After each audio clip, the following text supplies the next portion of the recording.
Bismillahirrahmanirrahim. Dalam letih dan lelahmu,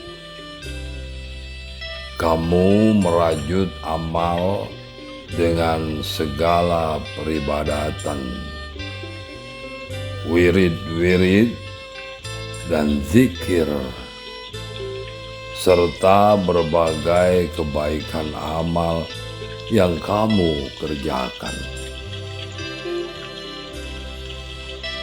Dengan segala daya upayamu, kamu kerahkan segala kemampuan dirimu bagi amal ibadahmu itu. Tapi terlihat mukamu pucat pasi, seperti seseorang yang penuh rasa takut, was-was, dan gelisah. Tampak sekali oleh mereka yang mengerti. Apakah gerangan yang terselip pada hatimu atas keadaan ini? Bukankah harusnya kamu mempunyai rasa tentram yang kuat pada segala ahwal batin dan gejolak jiwamu? Bahkan kamu adalah terlihat pada zahirnya selalu beribadah dengan amalan-amalan soleh dan kebaikan lainnya,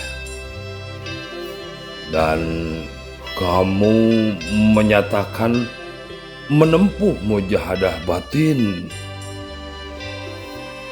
sedangkan terarahkan pandangan matamu kosong. Pada pandangan matamu jelas mengisyaratkan sesuatu dari ahwal batinmu. Apa yang terjadi ini? Apa yang terjadikah?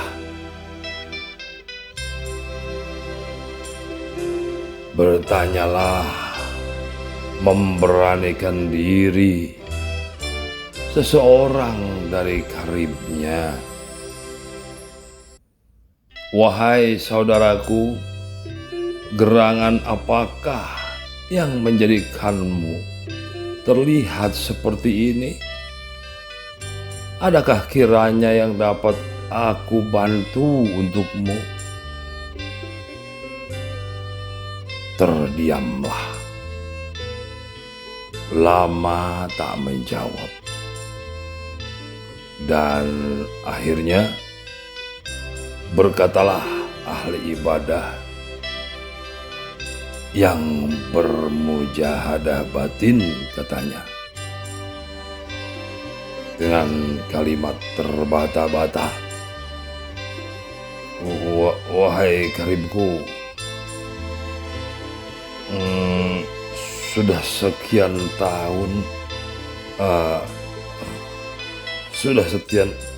tahun ini aku beribadah,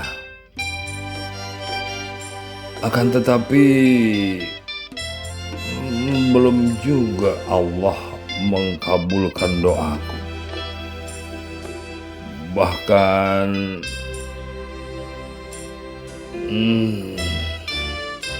sudah berbagai amal kukerjakan, bahkan dalam mujahadah batinku, dalam mujahadah batinku ini telah kukerjakan berbagai amalan dengan penuh keyakinan atas amal-amal itu.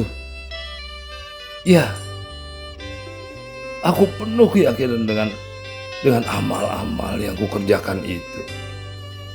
Akan tetapi mengapa belum juga Allah mengkabulkannya?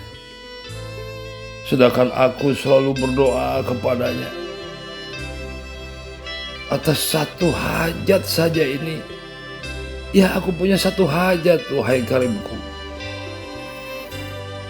Nah, aku sangat letih dengan ini semua. Bahkan aku hampir jenuh. Aku menunggu dan menunggu selama beberapa tahun ini, wahai Karimku. Tapi belum.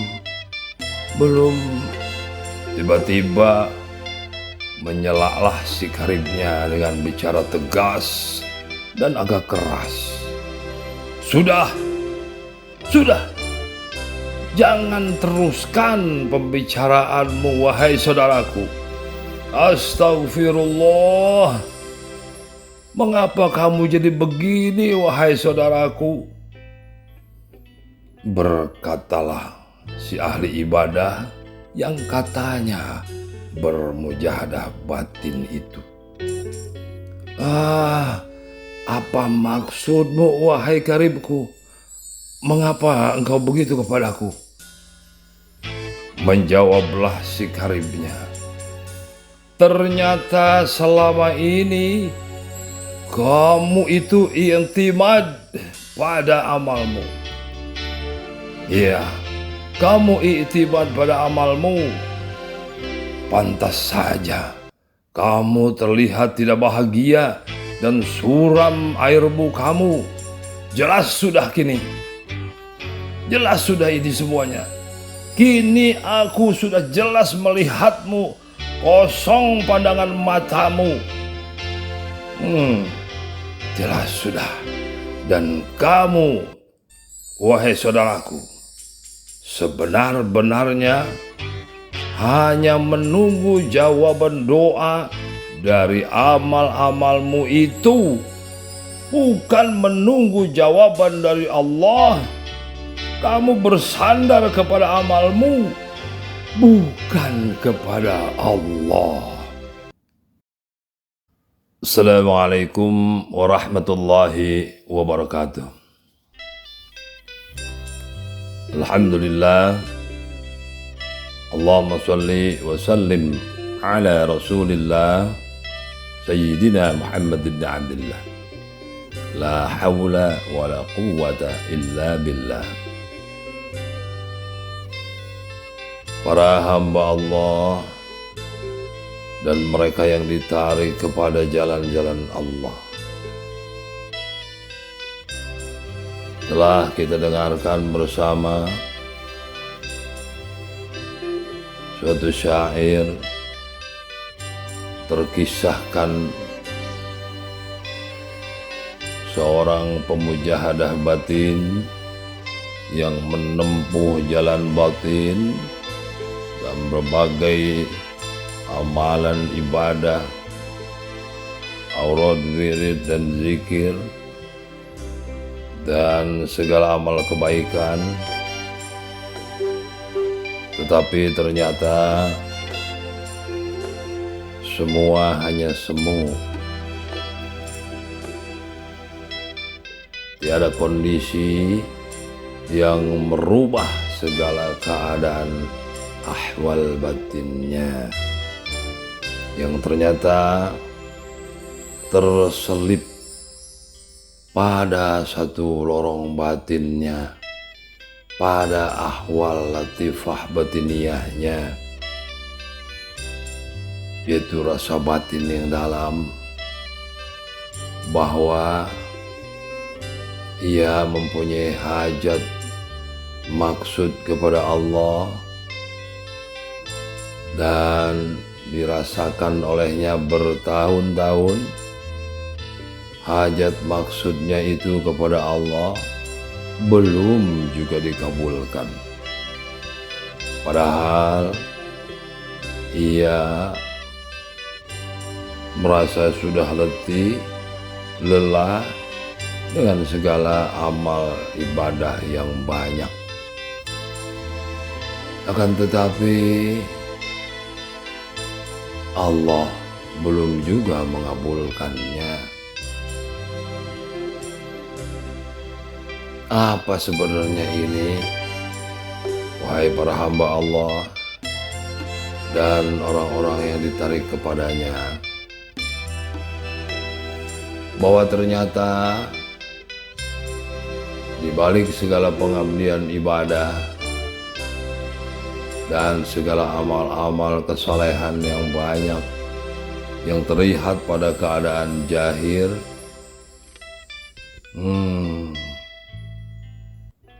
ada sesuatu yang terselip, yang tidak dipahami, yang tersasar, yang tersesat ahwal batin itu. Apakah itu?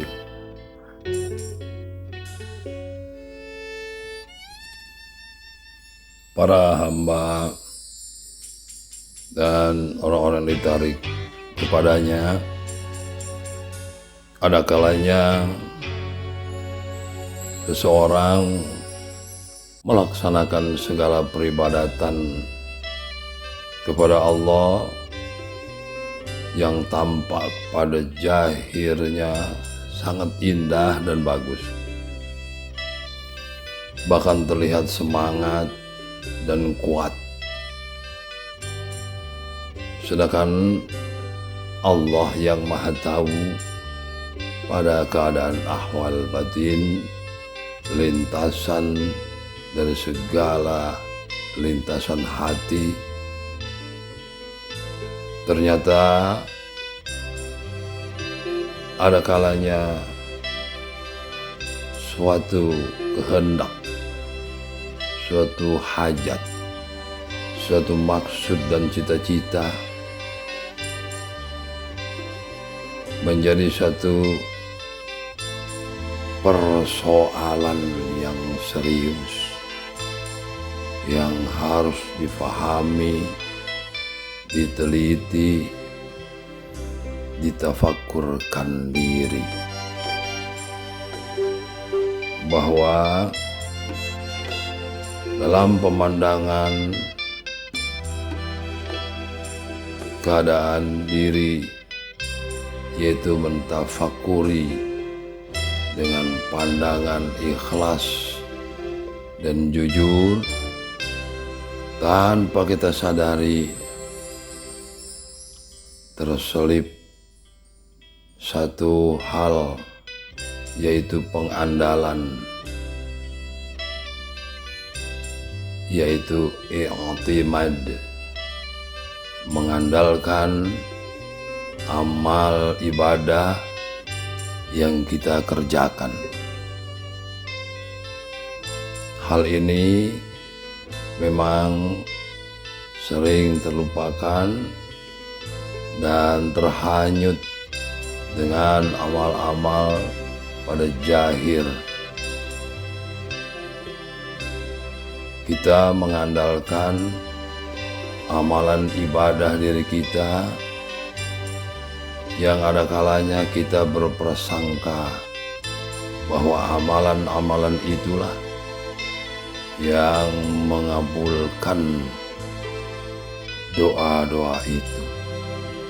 Dengan amalan-amalan itu, maka hajat, maksud, dan cita-cita kita akan terkabul. Kita lupa bahwa Allah lah yang mengkabulkan semuanya,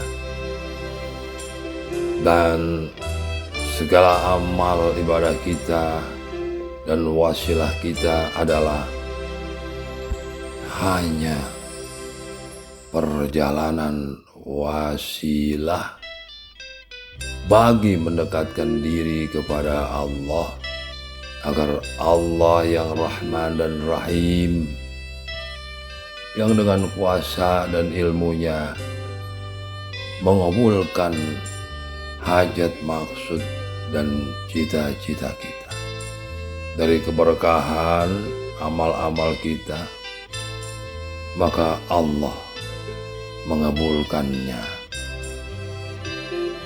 Sedangkan ada kalanya prasangka kita terjerembab,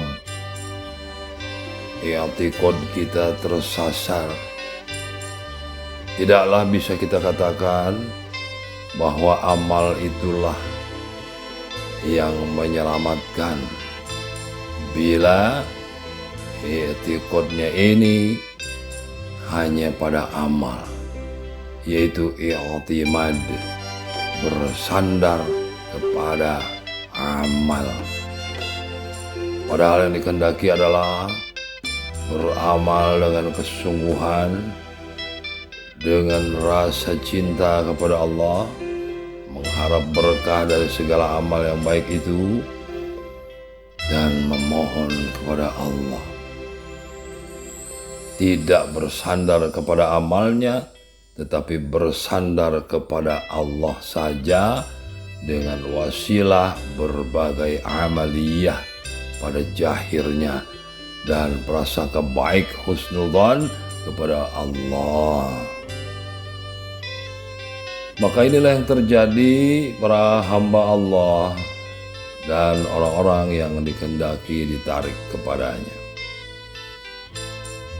Kita menjaga diri, bertafakur diri, jangan sampai kita masuk kepada jiwa yang gelisah dikarenakan tersasarnya jalan batin. Dan kita menjauhkan diri daripada prasangka buruk kepada siapapun, bahkan kepada Allah adalah prasangka buruk suatu amal yang paling besar, suatu keadaan dosa yang paling dibenci, yang paling tidak disukai. Prasangka buruk hanya suatu keadaan yang diketahui oleh diri sendiri. Bahkan kita duduk bersantai, bisa saja tiba-tiba wacana batin kita, hati kita berkata dan mengeluh tentang kehidupan kita. Lalu kita berprasangka buruk, mengapa Allah belum mengabulkan juga doaku? Atau mengapa Allah memberikan takdirku seperti ini, seperti itu, dan lain-lain. Dan bila di sana ada syak, ada wasangka buruk, ada dzon yang terarah buruk kepada Allah, cukuplah. Itu adalah dosa yang besar. Seketika saja kita mempunyai dosa yang besar yang mungkin tidak bisa dengan pertimbangan atau nilai-nilai dari sifat manusiawi. Para hamba Allah dan orang-orang yang dikehendaki ditarik kepada jalan Allah, semoga kita diberi kekuatan oleh Allah dalam lingkup rahmat-Nya, diberi kekuatan untuk introspeksi diri, untuk mentafakuri keadaan batin kita, niat dan wacana pandang, yaitu i'tiqad. Kemana sasaran amal kita, kemana tujuan bergeraknya amal kita. Segala amal wajib diarahkan kepada Allah saja, karena Allah, untuk Allah, dan menetap pada Allah. Dan semua keadaan ini haruslah diwaspadai dari segala kondisi-kondisi kehidupan yang menguji keimanan kita.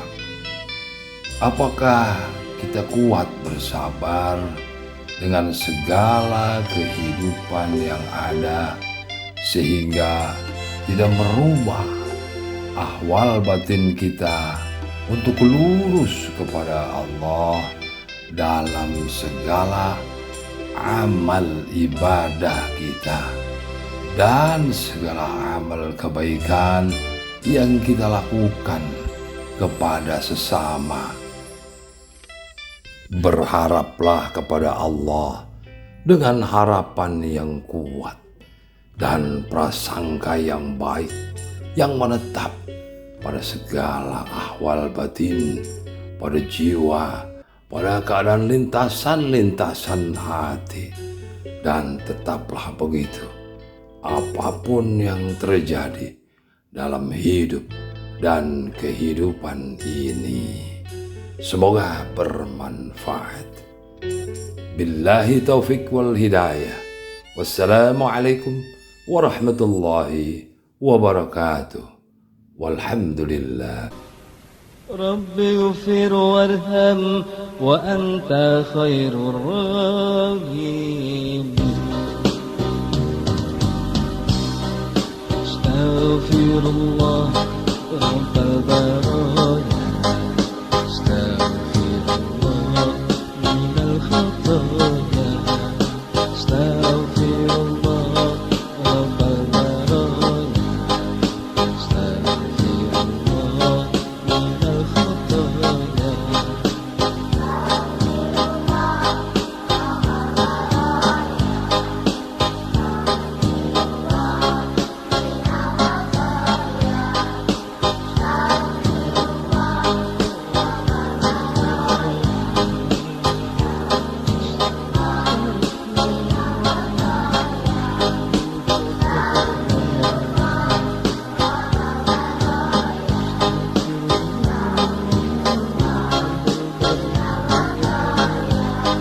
أستغفر الله رب البرايا أستغفر الله من الخطايا أستغفر الله رب البرايا أستغفر الله من الخطايا